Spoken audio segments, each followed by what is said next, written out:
May. It was really successful. It was amazing. If you didn't attend it, next time, don't worry. She believes that helping people is her message. It's her call. She believes that helping comes within the soul. Also, my favorite part of her act, that she's not just a counselor. She didn't just get a bachelor's degree. She's not just helping people. She's a mother. She's a social activist. She's a creative artist and a designer and photographer. My favorite quote for her, and I quote it all the time: I do not have time to be oppressed. But yet, she has time to be here today, to be speaking about her knowledge, speaking about counseling, support, and mental health, Islamic mental health. So welcome, practicing.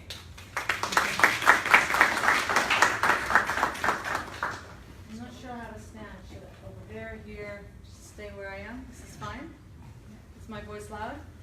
Everybody can hear me? Okay. I have access here as well?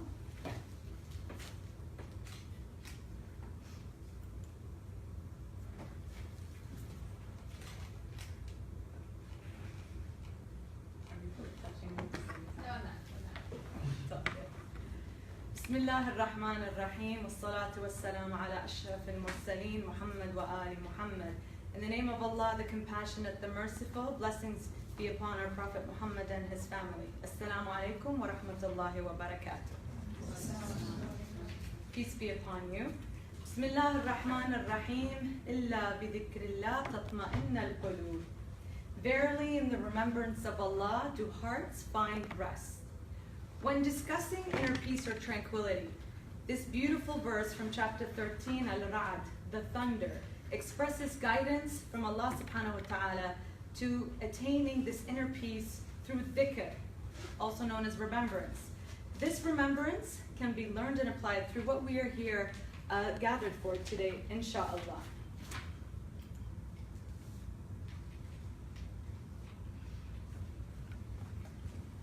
Oh, we have the wrong presentation. We have the Serenity one? no, not the PowerPoint. You have the PDF. yeah, the PDF. Can you guys get the PowerPoint one? That's the one you sent me. Both of you have that? Okay, we could still make do. It's just that It's that's fine. That's, okay, we can still do it. That's all right. Sorry. It's all good. So through today's short presentation, we'll be examining through an experiential perspective of my work first as a counselor and through my clients' stories and their experiences with their struggles with mental health and mental health illnesses. I don't think it's going to work like that. It's all right.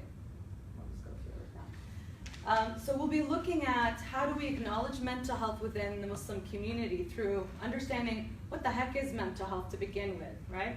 Issues surrounding counseling, gender variances, how to provide support, and understanding the importance of self-care.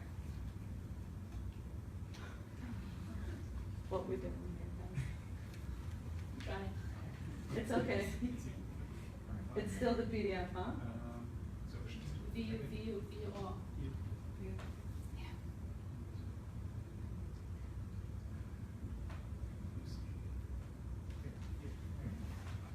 this gonna work now? Still strong. All right, that works. All good. So what is mental health? According to the Canadian,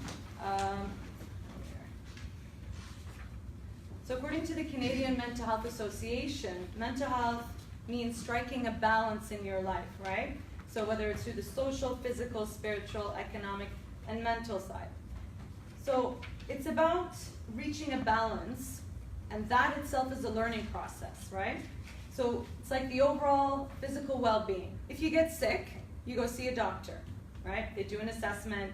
Oh, you've got the flu, you've got strep throat, or you've got gallbladder infection, whatever it is, right? You get examinations, then you get medication to treat that illness, and then they give you some kind of routine to take care of your overall physical health. We know this, right? Do we fear this? When we hear, oh, and I gotta go see the doctor, we don't think twice about that, right? usually. So it makes sense. People who are diabetic, they take insulin and they follow a regimen of their diet. People who have heart disease, again, they have to fix their overall lifestyle and take certain medication. We're all aware of this. So when we see, does it make sense to you? So why are we afraid of it then? Why are we afraid of this, right? So why does the Muslim ethnocultural community deny, avoid, or ignore mental health illnesses? Or especially those who are struggling with it. Why do we ignore this? Why do you think? Shout it out. Taboo. Taboo, fear, not understanding, lack of knowledge, shame. Even it could affect marriage prospect. We'll get into that a little bit more. But these are the usual stereotypes and misconceptions and fears that we have when it comes to understanding why are we afraid, why do we deny, why do we avoid, why is this topic such a taboo? When I first started psychology, studying that years ago, everybody in my family back home in my country in Iraq, or even the Arab Muslim community here, would laugh at me and say, you're going to be just as crazy as those people you're going to be treating, right? And this is a common, funny thing that we have, that we talk about for those of us who do study anything that has to do with mental health or psychology, ilm al-nafs, the study of the self, right? It's a funny, typical response. But what's not funny are the statistics, right? That show that 1 in 5 people suffer from mental health illnesses, and mostly in silence and in fear. So that's definitely not something to laugh or joke about. Okay, the scrolling business is not working. All right. So when we look at what is mental health, we want to look at what are the misconceptions, what are the main barriers, and what are the most common mental health illnesses within our communities. So I looked up what are the most 10 common misconceptions overall in mainstream media and mainstream society, right, in terms of the misconceptions. So, number 1, mental health illnesses aren't real illnesses, right? You can't see it. You can't see it like a broken leg, therefore it doesn't exist. Mental health illnesses will never affect me. Number 3, mental illnesses are just an excuse for poor behavior. You heard of that one before? Number 4, bad parenting causes mental illnesses. Myth number 5, people with mental illnesses are violent and dangerous. Number 6, people don't recover from mental illnesses. Number 7, people who experience mental illnesses are weak and cannot handle stress. Number 8, people who experience mental illnesses cannot work. Number 9, kids can't have a mental illness, excuse me, like depression. These are only adult problems. And number 10, everyone gets depressed as they grow older. It's just part of the aging process. So these are some of the misconceptions that we do have. And so I want to ask you this. Why do we have these misconceptions? After all, it's 2016. We should know better, right? So why do we have these misconceptions? Shout them out. Message reinforcement. Message reinforcement through media, through general culture. Okay? I mean, we're here tonight to learn about this, right? We want you to be comfortable with this topic. Who better than a counselor to break the ice with that, right? So don't be afraid. Shout it out. Why do we have these misconceptions? And you can think from your own discourse, meaning from your own family, from your own culture, from your own faith. So it doesn't necessarily have to be mainstream. Your personal experiences. Stigma, fear, discrimination. You might catch it like the flu, right? Somebody is depressed, if you're around them long enough, you might start getting depressed too. I mean, you know, there's the expression Debbie Downer, you know, when somebody is kind of down, you feel kind of sad around them, of course, but are you going to be depressed like them? So these are some of the misconceptions that we do have when it comes to understanding what it's all about. Now, when we take a look at the main barriers, what do you think are some of the main barriers that we have when we come to understanding mental health or seeking support or help? What do you think they could be? Yeah? Education and knowledge about which, like, what's true and what's false. definitely. Thank you. What else? How about, think of your family. Think of the older generation. Language, perhaps, right? Language could be a problem. Access. People don't know who to go to, where to go to, who can they trust. Resources. Culturally sensitive therapists, right? And the type of therapy itself, especially when you're looking at it from a cultural perspective or from a religious, spiritual perspective. Shame to the family. And we've not been taught to keep the family secrets in the family. It doesn't go outside of that, right? So I want you to think, put yourself in that mentality with some of the things that we brought up here, the factors. And the third point there, so what are the most common mental health illnesses in the Muslim community? And I've done a bit of research on that. I've looked at my own experience as a counselor, and the things that I see most common are, you want to shout them out, take guesses? Depression, anxiety. These are the top two that I see, resulting from midterms and during that time of year, October or March, March Madness, November nonsense. That's what we call it in our clinic. But that can really trigger off a whole load of depression or symptoms of depression and symptoms of anxiety, which come out through stress, right? So depression and anxiety are the top common illnesses that we deal with. Mood disorders and cross-generational issues. I see a lot of that with a lot of young people from our community that come and say, my parents just don't understand that, talking to guys at the university is an acceptable, okay thing, but of course within boundaries. They're like, no, homeschool, nothing else in between. But we know it's not just homeschool. We know we need to get volunteer experience. We know we need to work. We want to get out into the workplace later or apply for graduate studies. You need more than just that. So these are some of the issues that we come across in our counseling sessions, right? Of course, friendships, drama, with people, relationships, all of these kinds of things.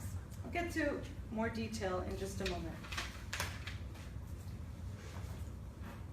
So when it comes to counseling, understanding what it's all about, the Merriam-Webster defines it as professional guidance of the individual by utilizing psychological methods, especially in collecting case history data using various techniques of the personal interview and testing interests and aptitudes. What the heck does that mean? That's pretty vague. It's actually very technical and even frightening and even scary, right, when we look at this kind of definition. So I present to you the BH definition of counseling. What does BH stand for? Barack Hussein, that's right. So this is my definition of counseling, according to my experience as a counselor. So a confidential, safe, open space for you to talk about whatever it is that you've come into my office to discuss. It's to help you reach your goals, to help you solve your problems. That's so, overambitious, but that's part of what I'd like to see myself doing. Or to provide you with strategies to cope with your challenges. It's also a place of no judgment, open acceptance. It could be short-term or long-term type of therapy, but mostly on campus it's short-term because there's over 25,000 students and there's just a few of us counselors. So if there is a need for long-term, specialized, or frequent type of counseling, we will tend to refer off campus for that. And so what do we talk about in that, secretive looking office? Although my office is very nice and friendly and open. You guys should come just drop by, But these are some of the things that we talk about. We mentioned already stress, right? Everybody deals with stress, right?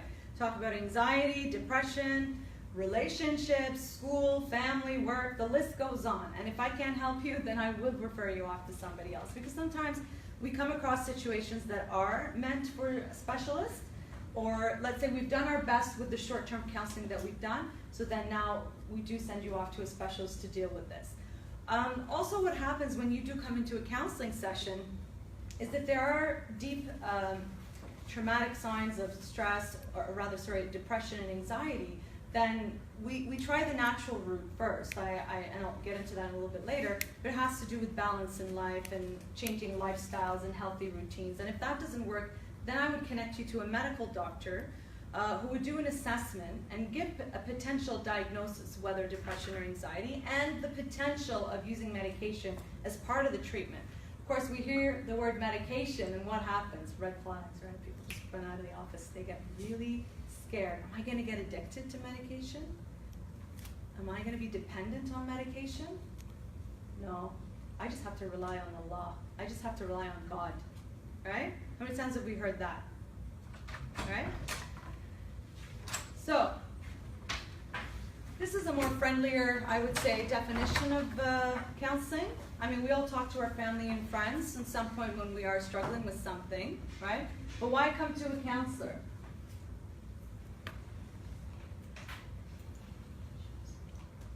How do I do this, guys? Okay.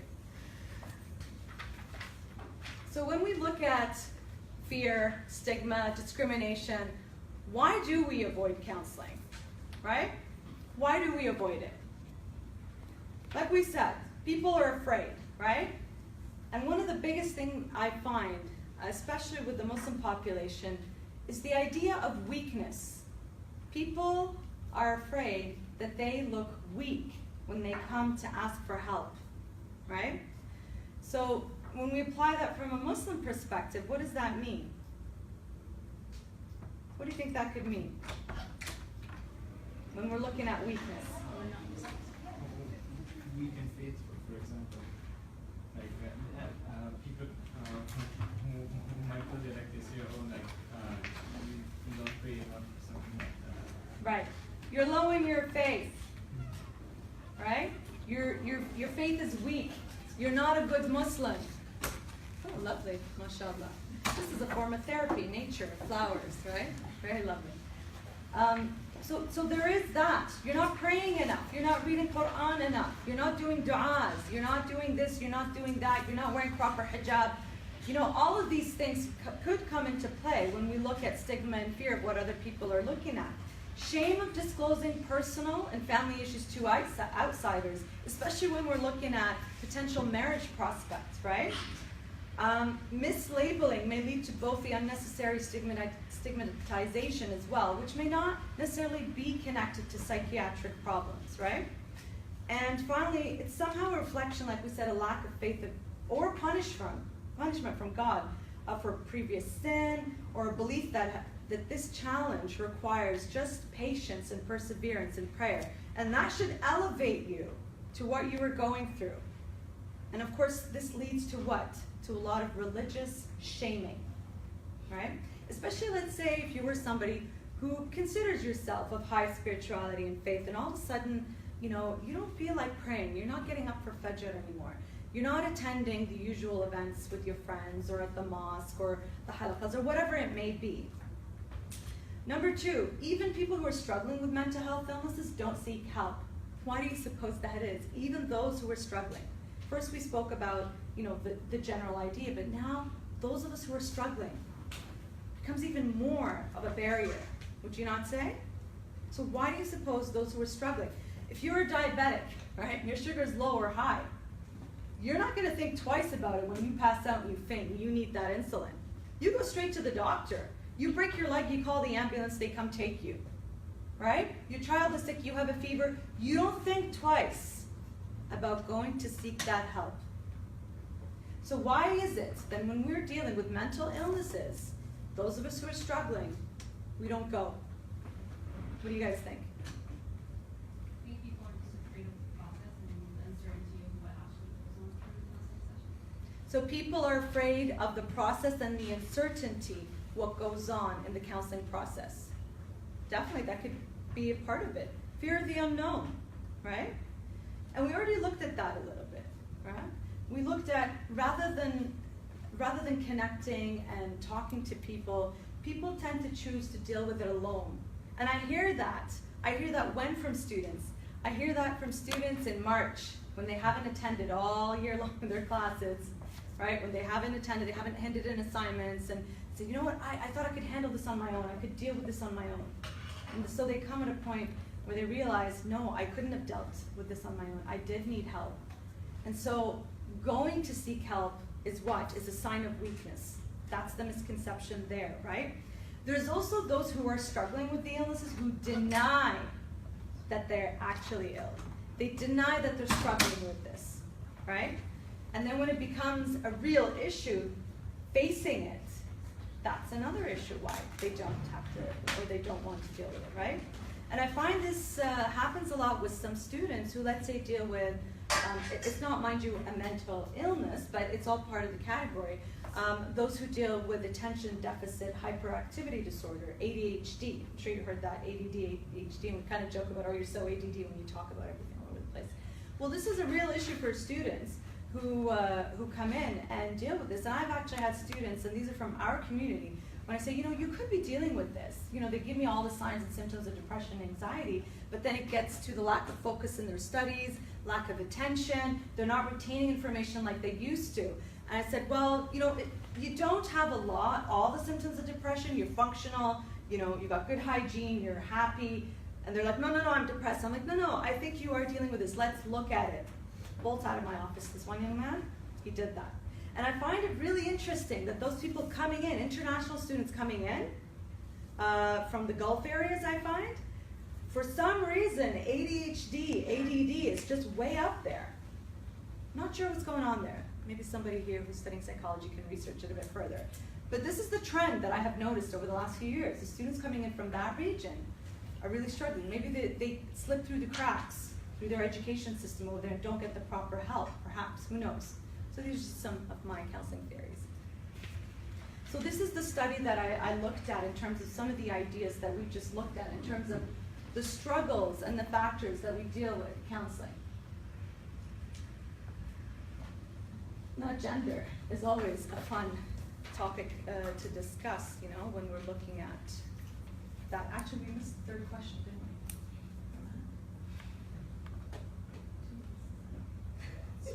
Wow. Number 3. So is counseling only for people who were affected with mental illnesses? What do you guys think? Is counseling only for those who are dealing with it? How come? Go ahead. Since it's not obvious, so like people like really know if they have it or not. So like maybe if they go there like they might have like some like very benign form or something like that, but they wouldn't have known it. Like maybe they would have it for 20, 30 years, and then later on like they might go there and then they wouldn't have known unless they're gone. Yeah, that makes sense. So some people may not be aware that they're actually dealing with it. So they could go talk to a counselor and then discover, oh, so this has been, you know, a kind of mood disorder that I've been dealing with all along, right? So when we look at this, I find that people don't necessarily have to have an illness to go speak with a counselor, because you could talk to somebody just for the sake of talking, right? Some of us are very talkative and we enjoy speaking about it, getting it out of our system, right? So this is long-term type counseling. Some people are lonely. They don't have good connections with friends around them, right? So a third-party objective or a professional opinion can go a long way in terms of helping them. So I'm going to speed up a little bit now to get through all of these points here. Like I said earlier, it's always fun to talk about gender, and those who know me know I'm very passionate about this topic. So Muslim men usually deny or have more negative attitudes towards seeking help. Is this true, first of all? Yes. Yes. Second, why is that? Sign of weakness. Sign of weakness, gotta be tough, keep it in, can't cry. What else? Maybe shame, maybe? Shame, again. You notice a trend. We're repeating the same things here. So when we're talking about this, the statistics from that study that I was looking at were strongly gendered, with Muslim women expressing higher levels of need for mental health services, and men with more negative attitudes towards help seeking. So this comes back to our nature with men and women, right? The stereotype that women tend to be more emotional, we're more talkative, we're more social, and we connect more and we share more of these things, right? Men don't. Believe it or not, most of my Muslim/Arab clients are who? Men. Males. Yes. Believe it or not. Which is a good thing. Why? They're coming in to seek help. And what's interesting is when I ask these young men, who referred you? You know what they say? Brother A or Brother B, who've already come to counseling. That's the neat part, is that they're sharing with each other how to get help, who to go through. You know, some brother says, you know, I'm really, you know, I'm not sleeping anymore, my engagement broke off and I don't know how to deal with it, et cetera, et cetera. Like, yo bro, you know, go talk to Barak, you know, at the health and counseling, she'll help you work through it. She really helped me, you know, I didn't fail anymore. I was failing last year on it. Or we talk about drugs, marijuana, which is a very common thing, believe it or not, in our communities. And so these young men or women come at the end of the year, flunking out of their term, and so what do? We help them access the resources to help work through the addictions. Now, addictions is a totally other topic. We're not going to get into it today. So number 2, is it true that mental health illnesses affect more women than men in the Muslim population? Oh, no. No. So what I've seen in my work is that there's no difference in that. And that for mainstream, if you look at mainstream mental health issues, it's the same thing, right? It's that more women come out to seek help. It's not that more women have mental health issues. If anything, most of my clients, like I said, are young male men. Young male men, yeah, that makes sense. You guys get the point. All right, in terms of support, how do we get help or support family? Okay? How do we do that? The main thing is whether you have training in mental health, whether you were a counselor, anything like that. Forget the professional aspect. What is the number one thing you do when somebody comes to you with a problem? You listen to them. That's more than what a person needs, right?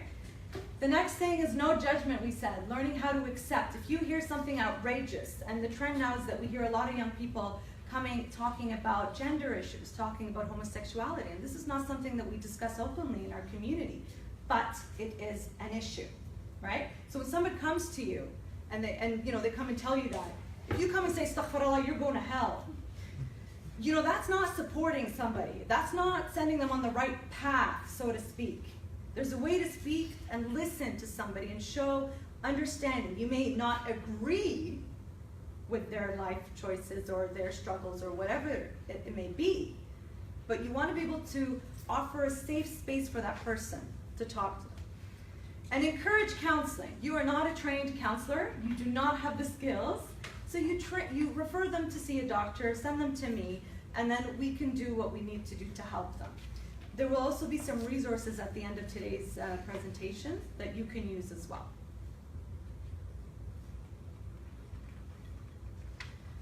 So in terms of self-care, you know, how do we ask for help and why is it important to seek help?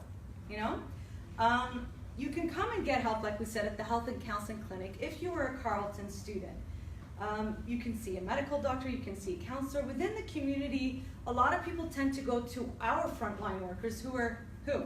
The chefs, the imams, or somebody you look up to in the community, right? They can be there for spiritual guidance. But let's say the symptoms that you have continue for a long period of time, even after you sought help from your spiritual guide or imam or sheikh. At this point, you do need to go see a skilled counselor who can help you with that, right? And in terms of why, isolation.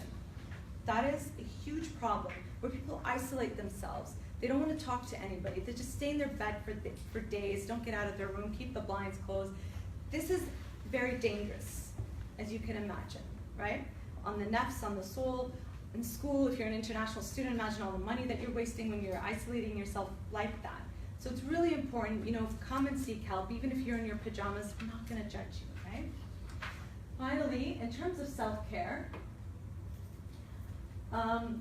that's a whole other lecture on its own when we take a look at how to take care of yourself. And inshallah, with this new series that we've started, we'll be having more discussions on what is Islamic counseling, which is, by the way, what I did in my research when I was a student, but also in terms of coping strategies and how you can really take care of yourself. This is just, you know, high-level, quick points of what you can do in terms of self-care. So you want to be able to create a healthy balance of routine for yourself. And the top 3 things that I tell people in my office all the time is healthy eating, all right, habits, healthy sleeping habits, and of course Ramadan played havoc on us this year, right, with that, and of course exercise. What does exercise do? It's your natural adrenaline booster, right? It's your natural healer. When you work out and you exercise, all those stress hormones that are coursing around in your system, they have an outlet. So it's really important to find some kind of exercise that works in your routine. Of course, when we talk about an eclectic and an overall sense of taking care of yourself, the spiritual aspect, right? The inner peace. If you are prescribed medication, not to you want to have good relations with family and friends and counseling, and of course, come talk to me and listen to our other lectures. Finally, finally, I'm sorry. I leave you with this beautiful quote from Imam Ali alayhi salam, where he says this: "Your remedy is within you, but you do not sense it. Your sickness is from you, but you do not perceive it. You presume you are a small entity, but within you is enfolded the entire universe. You are indeed the evident book, by whose alphabet the hidden becomes manifest. Therefore, you have no need to look beyond yourself. What you seek is within you, if only you," say it with me, "reflect." I hope today gave you the opportunity to reflect, because this reflection gives you the chance to look deep within yourself, first as a spiritual person, a Muslim, but as a human being who could be struggling with everyday things that we always struggle with. But when it comes to the next level where it is preventing you from doing your usual things or reaching your full academic potential and your relationships with your families, this is when it's important to come and seek help. And there is no shame in that, no shame whatsoever. And it is not a weakness, because it takes great strength to come and ask for help. Shukran jazeelan, thank you very much. Assalamu alaikum wa rahmatullahi wa barakatuh.